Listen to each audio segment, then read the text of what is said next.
Merci Christophe.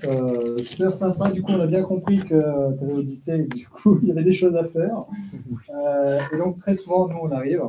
Donc, on va se présenter un petit peu, Thomas et moi. Donc, l'occasion, là, c'est de dire que je suis Franck Faré, architecte de solutions, essentiellement sur la partie cloud Azure aujourd'hui, et puis on va parler Azure. Et donc, Thomas Ranoux, Pascal m'a déjà présenté, et c'est mon chef. Merci. Donc, du coup, Christophe est passé, et à un moment donné, on est obligé de dire bon, il faudrait architecturer, il faut modifier, il faut moderniser. Vraiment, on entend ça, il faut moderniser. Bon, il y a toutes les pratiques de code, comme l'a expliqué Christophe, ce qui est très bien, pardon. Et quand on va moderniser, ce qu'on essaie de dire aussi, c'est moderniser, ça veut dire quoi? On va repartir un peu sur les fondamentaux, parce que le client a bien entendu Christophe, il y a une modernisation, des propositions d'amélioration, de remédiation des problèmes, mais il se dit, bon, potentiellement, il y a trop d'efforts à fournir, il faut que je réécrive mon application, il faut que je modernise. Quand on a fait ça, Christophe a mis en avant ce qu'on appelle la dette technique, qui est ici de plein d'éléments différents. Donc, on va lister certains, on ne va pas revenir dessus, mais surtout, il y a aussi une dette fonctionnelle. C'est-à-dire que derrière, lui, il a audité la partie technique, c'était très bien. On en profite aussi pour lui dire, attention, voilà, ton application est devenue un peu vieillotte.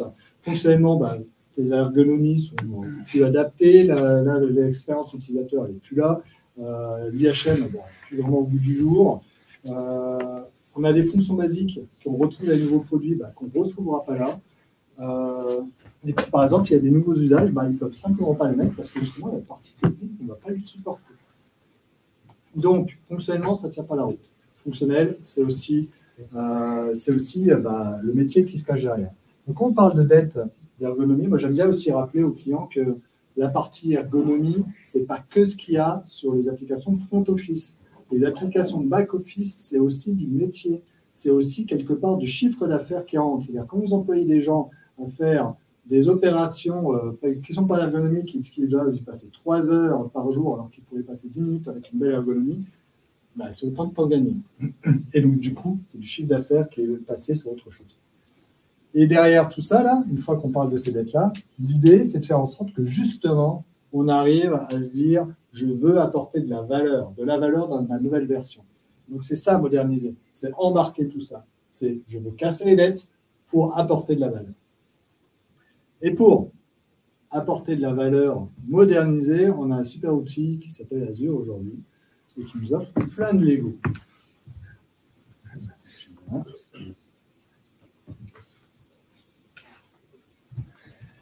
Effectivement, toutes les problématiques qu'on a pu identifier, relever lors de notre audit, par Christophe, eh bien, on peut y associer des axes de modernisation, des axes d'amélioration. Et pour ça, on a une large palette d'outils disponibles dans Azure. Donc, l'idée ici, c'est que une fois qu'on a décidé qu'il faut moderniser, il va bien falloir définir les axes sur lesquels travailler. Donc ici, j'ai listé les productivités, l'optimisation des coûts, la résilience, la haute dispo, pourquoi pas, qui sont, on est d'accord, des axes d'analyse très concrets et très techniques également. Et pour ça, on va pouvoir utiliser la palette d'outils disponibles dans Azure pour arriver à nos fins. Mais là encore, Azure reste un outil, un ensemble d'outils que l'on va mettre au service de notre axe de modernisation. Pardon, je vais pas passer. Donc, justement, à un moment donné, il faut qu'on choisisse quels sont les outils adaptés. Donc là, on a présenté on va dire, une matrice décisionnelle. En tout cas, ça peut un peu aider. Mais avant même de parler de cette matrice décisionnelle, je voudrais juste rappeler un point essentiel qui est très souvent oublié. Aujourd'hui, on a des applications qui répondent à des besoins métiers. On ne fait pas une application pour se faire plaisir. On fait une application qui doit permettre au métier de réaliser, par exemple, du chiffre d'affaires, de faire quelque chose. Et on a une infrastructure qui répond aux besoins des applications. Ce n'est pas l'infrastructure qui va piloter l'application. C'est l'infrastructure qui doit s'adapter aux besoins de l'application et qui a bien sûr des contraintes. Chacun dans son domaine va avoir des contraintes, tout le monde doit s'écouter, mais globalement, c'est quand même cette chaîne-là. Le pilote, c'est le métier. Donc, on ne décrète pas des microservices, je le dis comme ça, c'est parce qu'on a des applications qui sont éligibles à faire du microservice. Et derrière, si j'ai une application toute petite, faire des microservices, je ne sais pas si je vais avoir le ROI adapté en face. Donc, une fois que ça c'est dit, une fois qu'on l'a bien en tête, on va commencer à se poser des questions et on va se dire, OK, mon application ou mes applications que je veux moderniser, c'est quoi mes critères principaux? Et donc, c'est le métier, en fait, qui va les donner. Est-ce que la résilience est importante? Est-ce que l'élasticité est importante? Est-ce que derrière, par rapport à tout ça, du coup, quelle va être la meilleure démarche que je vais adapter en termes d'infrastructure ou même de composition de mon application? Parce que quand on va en discuter après, mais quand on va parler, on va dire, d'applications un peu plus modernes, on va se dire, bah, je suis dans Azure, mes équipes sont formées, j'ai plein de capacités, d'outils pour régler tel ou tel problème. Et entre autres, par exemple, j'ai des besoins de haute disponibilité. Si je faisais du IaaS, quand je pouvais le faire, combien ça coûte? Peut-être que c'est plus pertinent ou pas. Peut-être que je vais faire du PaaS. Voilà, donc, tout un tas de questions à se poser en fonction des critères, mais il faut quand même les poser, ces critères.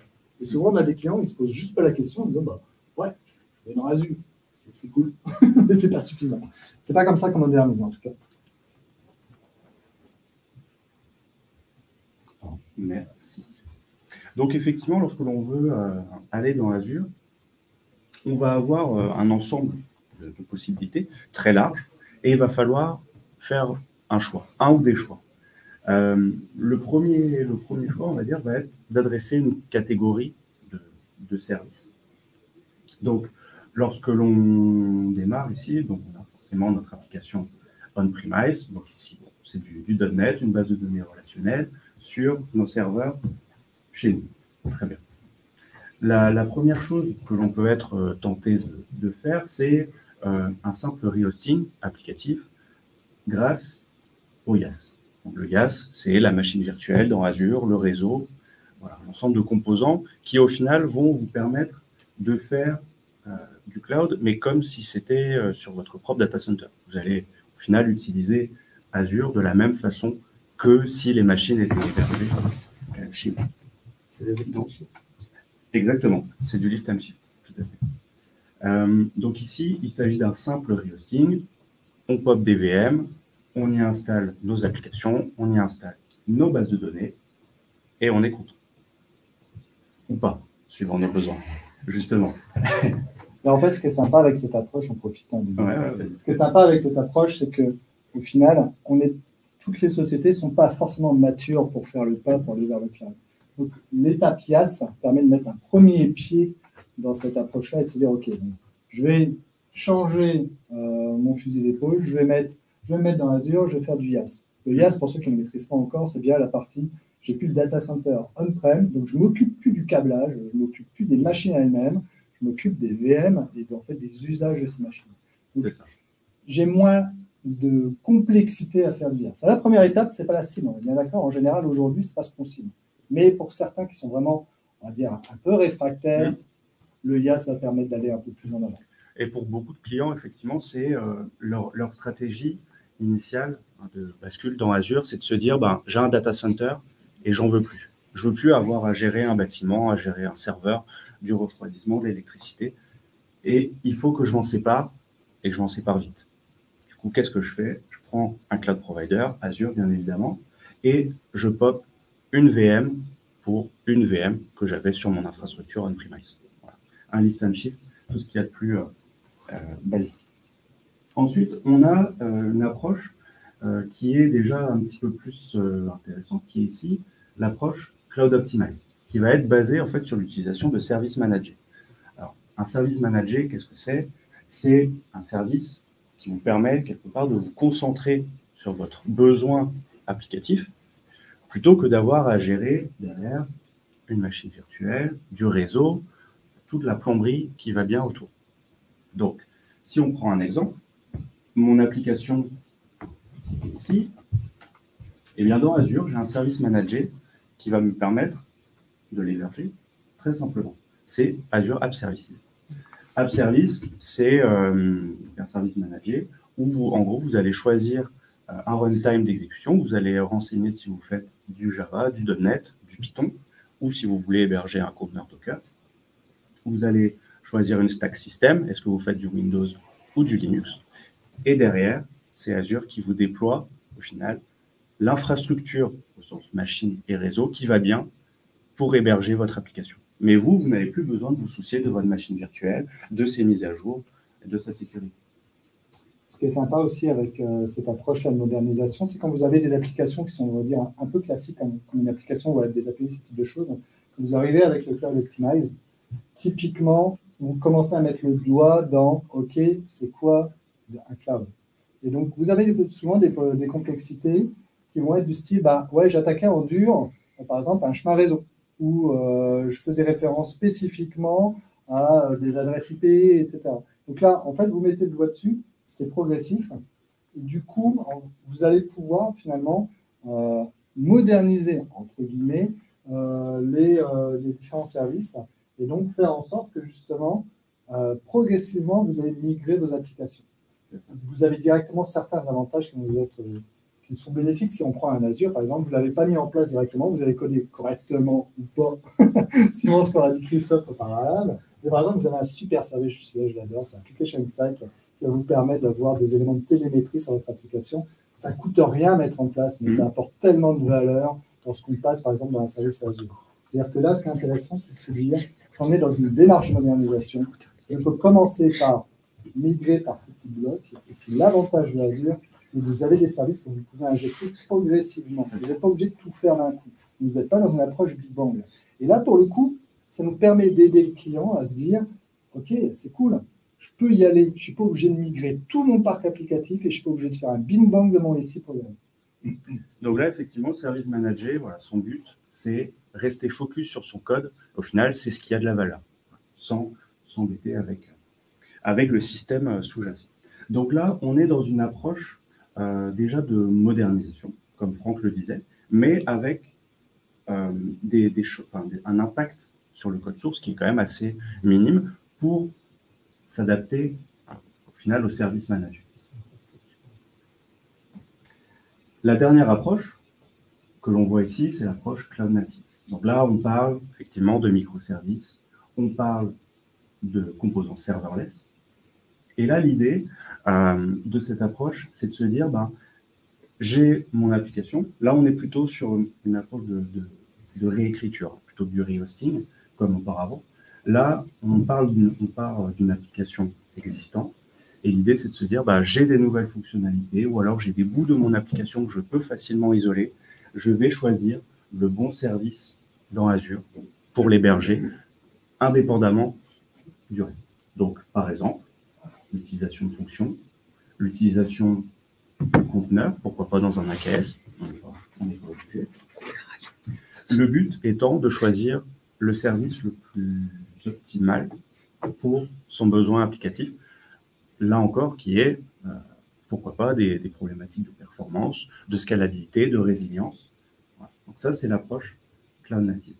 Ce qui est important avec cette slide, et qui n'est pas forcément évident quand on la voit comme ceci, c'est que lorsque l'on va dans Azure, on ne va pas forcément passer par l'étape IaaS, puis Service Manager, Cloud Native. Vous pouvez très bien combiner les approches et pour découvrir le cloud, comme le disait Franck, commencer par quelques VM, déployer votre application, puis commencer à jouer avec App Service, avec Application Insight, faire un peu de conteneur pour petit à petit mettre en place une approche cloud native. Pourquoi je dis petit à petit? Parce que l'approche cloud native, quelque part, elle est loin d'être évidente. Elle va vous demander une maturité sur certains aspects, notamment l'aspect DevOps. Parce que là, avec ce type de composants, des fonctions, des conteneurs, on est en droit de penser qu'on va déployer très souvent des applications plus ou moins grosses, mais en tout cas, on va faire énormément de DevOps. Donc, on aura besoin d'un outillage adapté à cette stratégie. Et là c'est clair que ce n'est pas anodin, parce qu'on l'oublie assez souvent, on imagine. Alors, de plus en plus, on en a conscience aujourd'hui, mais l'étape DevOps, ça demande du temps. L'étape DevOps, c'est de l'apprentissage, c'est comment j'arrive à automatiser toute cette chaîne-là. Donc aujourd'hui, Christophe parlait tout à l'heure de Azure DevOps, la GitHub aussi qui a permis l'ensemble des outils disponibles. Vous retrouvez d'ailleurs du côté de Microsoft énormément de documentation sur les deux. Choisissez le bon outil en fonction de vos besoins. Par contre, derrière, ce qu'il faut bien comprendre, c'est que ce n'est pas parce que vous allez faire de l'Azure Function que vous ne faites pas un monolithe. Et ce n'est pas parce que vous ne faites pas, vous faites du container que vous allez moderniser. Hein, je pense qu'on a déjà discuté, un container immense d'une vieille VM, bon, bah voilà, c'est pas la modernisation. Par contre, ce que ça veut dire, c'est que vous avez changé de paradigme. Vous êtes en train de vous dire, j'essaye de séparer, de faire du serverless, donc de bien séparer les services, les besoins, pour les déployer unitairement. Et on peut aller plus loin en se disant, je veux distinguer la séparation du déploiement de l'activation des fonctionnalités. Et c'est là où on va faire du feature flag, ce type de choses. C'est-à-dire que je ne veux plus être contraint par le temps en disant je déploie ma nouvelle fonction en même temps que je déploie. Tu vas perturber là. Je déploie ma nouvelle fonction en même temps que j'active cette nouvelle fonction. C'est-à-dire que je peux très bien dire, imaginez à un moment donné, je veux activer à un instant T, mercredi, l'ouverture d'un nouveau portail, mais je ne veux pas attendre mercredi pour l'activer. Je veux que la nouvelle fonctionnalité soit déployée dès lundi, comme ça en cas de pépin. Je peux très bien faire en sorte que faire un rollback, ce type de choses. Et ça change les stratégies DevOps. Ici, si vous n'avez pas de stratégie DevOps outillée, automatisée, ça va devenir beaucoup plus complexe parce que vous avez beaucoup plus d'éléments à déployer. Ce n'est pas juste un pauvre site web où vous faites copier-coller d'un certain nombre de fichiers. Donc ça, il faut le garder en tête. Ce qu'il faut aussi garder en tête, c'est que ça demande du temps. C'est la partie DevOps, l'automatisation, ce n'est pas magique, il faut la tester, c'est du scripting. Il y a aussi des pratiques à respecter derrière. Et ça n'empêche absolument pas la conception technique, comme l'a dit Christophe juste avant. Il faut absolument faire les deux, sinon vous avez un monolithe plat de spaghettis et c'est l'horreur en fait. Et là, on va passer à des use cases. Et je vais laisser la main à Thomas. Non, ça c'est ta slide. C'est ma slide. Ah ouais, c'est ma slide. Désolé. Donc, ok, bon, on passe à des use cases. Je vais pas laisser la main à Thomas. Donc là, on va parler d'une application web, tout simplement, et on va parler concret là. On va essayer de se mettre dans un cas concret en se disant, j'ai une application qui était une application, on va dire, Angular standard. On avait plein des Angular standards avec une belle base de données. Elle a été développée en .NET. Ok, truc ultra basique. À un moment donné, je veux dire, on a fait un audit, je veux la moderniser un petit peu, etc. Qu'est-ce que je fais pour moderniser et qu'est-ce que je fais en tout cas pour profiter un maximum de mon cloud provider, Azure entre autres. Et donc là, l'idée, c'est de se dire, je suis dans une démarche, je n'ai pas beaucoup de code à changer, mais je vais me débarrasser de l'infrastructure, en tout cas une partie de cette infrastructure, et je vais simplement utiliser des services Azure tels que les App Services. Là, je vais prendre mon code source.NET, sérieusement, il n'y a quasi rien à faire. Je prends mon code source.NET et je vais l'héberger dans une App Services directement.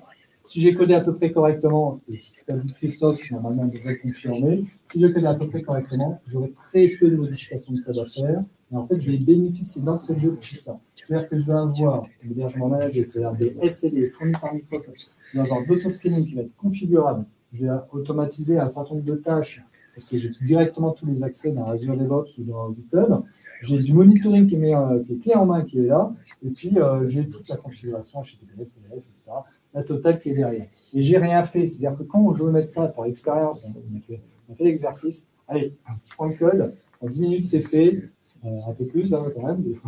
Voilà. On va dire, réellement, les étapes, c'est 10 minutes, mais on va dire, je vais y passer 1 ou 2 jours. Quand je veux avoir le même niveau de service, mais en interne, on-prem, moi, je vous défie que ça prenne autant que ce soit aussi rapide.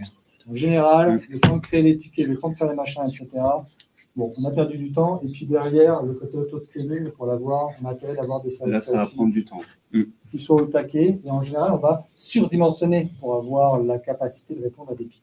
Donc rien que ça, en fait, très souvent, on peut voir les clients en disant, bah, dans ton étape de modernisation, tu veux faire un premier test, un premier jet, ton application n'est pas si grosse, c'est une application interne, par exemple, héberge-la dans Azure en mode, on va dire, top, guillemets, puis c'est vraiment gagnant, et puis là, il voit directement ces avantages-là. Donc ça, c'est une première étape assez simple. Une deuxième exemple qui a été montré par Thomas, si j'avais à switcher. Il ne veut plus. Il veut plus, ça y est, il fait la résistance. Il fait la résistance, donc on va faire rien. Il ne veut plus non plus. Hop, on va faire comme ça.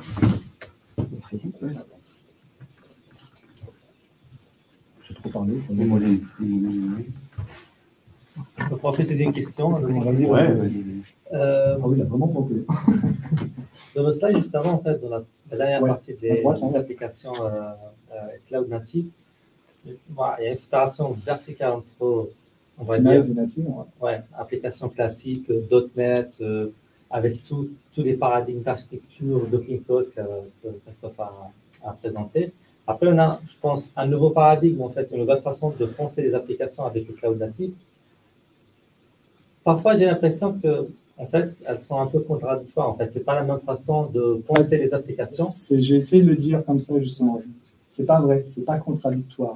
C'est complémentaire. Et au contraire, il faut vraiment appliquer ce que disait Christophe sur la séparation des domaines, etc. Parce que sinon, on va reproduire l'exemple qu'il vous a montré en démarrage, l'exemple du microservice. J'ai une galaxie d'API dans ces 500, etc. Déjà, ça coûte très cher. Et au final, en termes de déploiement, et puis vous le voyez, en termes de déploiement, vous avez tout déployé parce que vous n'avez pas le choix. Tout est indépendant. Après, Tout est dépendant. On peut techniquement imaginer un scénario extrémiste où j'éclate tout, en fait, mes services en Azure Function, faire au lieu d'avoir en fait des bandes de contexte, de bases de données, des Azure Playboy, tout ça. Techniquement, je pense que c'est toujours possible. Mais c'est pour ça que je disais, tu peux faire ça.